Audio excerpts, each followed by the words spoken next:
इन चुनावों का अगर विश्लेषण करना है तो इनका सही परिप्रेक्ष्य समझना पड़ेगा। मेरे लिए जो चिंता का विषय वो राजस्थान है। उत्तर प्रदेश के जो उपचुनाव हुए हैं उनके बारे में एक आपको ऐतिहासिक सत्य और बतला दूं। 2007 से पहले 18 उपचुनाव जो है वो सपा जीती थी।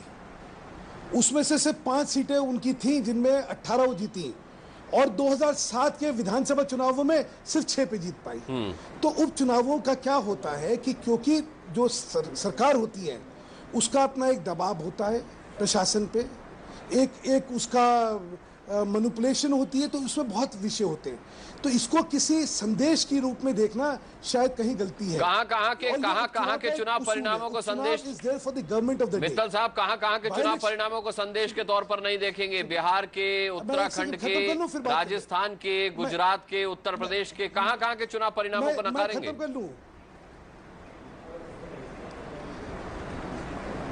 मैं बता रहा हूं कि मुझे जो चिंता है वो राजस्थान की आती है। राजस्थान के उपचुनाव का जो संदेश है, क्योंकि सरकार हमारी है, सीटें हमारी हैं। देखिए, सरकार जीते ये रूल है, और सरकार हारे और विपक्ष जीते ये जो है ये संदेश है। राजस्थान में वाकई ये हुआ है और इसका एक संदेश है।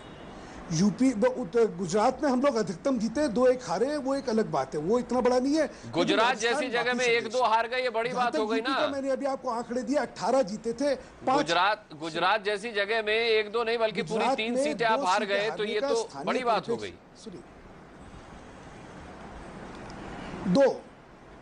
दो हारे। अच्छा, एक और मैं इसमें कहना चाहता हूं, आप ये सब तो देख रहे हैं, आप वेस्ट बंगाल देख लीजिए, और सबसे ज्यादा जिस प्रदेश में मैं था, असम, वहां देखिए, हम लोगों ने सिलचर की सीट 37,000 वोट से जीती है।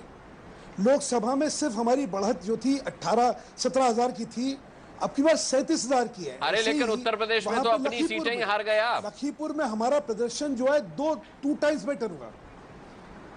मैं उत्तर प्रदेश का आपको परिप्रेक्ष्य समझा दिया। हाँ, देखिए, कोई भी हार जो होती है वो निराशाजनक होती है, इसमें कोई संदेश की बात नहीं होती है।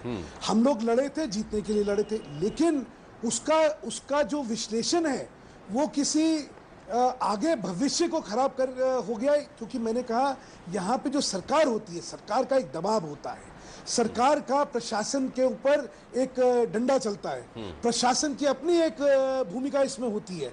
इस वजह से ऐतिहासिक तौर पर अगर आप विश्लेषण करें चुनावों में, और एक और चीज मैं कहना चाहता हूं, अब की बार एक और चीज थी, देखिए, राजस्थान और गुजरात में प्रशासन काम नहीं करता क्या? राजस्थान गंभीर विषय हमारे लिए। मैं तो, अरे आपने सुना ही नहीं, मैं तो पहले ही मान रहा हूं उस चीज को कि गुजरात, राजस्थान में 4 में से 3 हमारे, ये बहुत गंभीर विषय है, और हमें कहीं सोचना पड़ेगा क्या हुआ वहां पे। वहां का विश्लेषण करना, वहां की असलियत जानना बहुत गंभीर विषय है।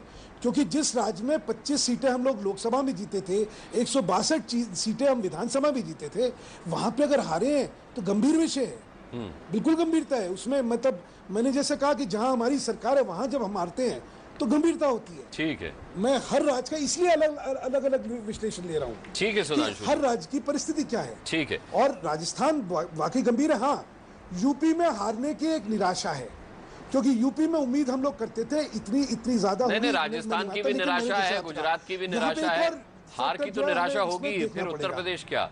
चले रोली जी, समाजवादी पार्टी के जिन नेताओं, अनुराग जी, इन चुनावों में एक मुद्दा हमें और ध्यान रखना चाहिए, जिसका कि ध्यान प्रदीप जी ने भी दिखाया। अमूमन यूपी के अंदर बहुकोणीय राजनीति होती है, चुनाव में बहुकोणीय प्रतिस्पर्धा होती है, लेकिन ये वाला चुनाव जो था, इसमें बासपा का ना होना, उससे एक डायरेक्ट इलेक्शन हो गया। डायरेक्ट इलेक्शन के डायनेमिक्स भी एक अलग अलग डायनेमिक्स होती है। तो ये आज के परिप्रेक्ष्य में हाँ हार का कारण है, उसमें उसको ना मानने का तो प्रश्न ही नहीं उठता। चलिए ठीक है, तो शायद ये जो है, ठीक है, मेरे साथ प्रेमचंद मिश्रा जी भी जुड़े हुए हैं। आपने कोई तहजीब नहीं है, बात करने की, चर्चा का तरीका नहीं आता क्या आपको? कोई जरा बात कर रहा है उसको बात करने दीजिए। जब आप बोलती है मैं बीच में बोलता हूँ क्या?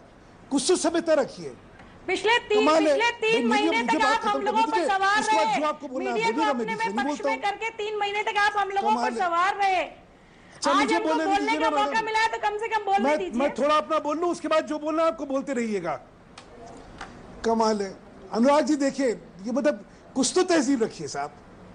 ठीक है, सभ्यता होती है, चर्चा की एक सभ्यता होती है। ठीक है, चले सुधांशु जी, सुधांशु जी के परिधि में रहेंगे तो अच्छा। ठीक है सुधांशु जी, अच्छा मैं जो कह रहा था कि ये एक विषय, सुनिए अनुराग जी, ये विषय भी एक है। देखिए वैसे एक और कहते हैं, एक अंग्रेजी की कहावत है, nothing succeeds like success, nothing fails like failure.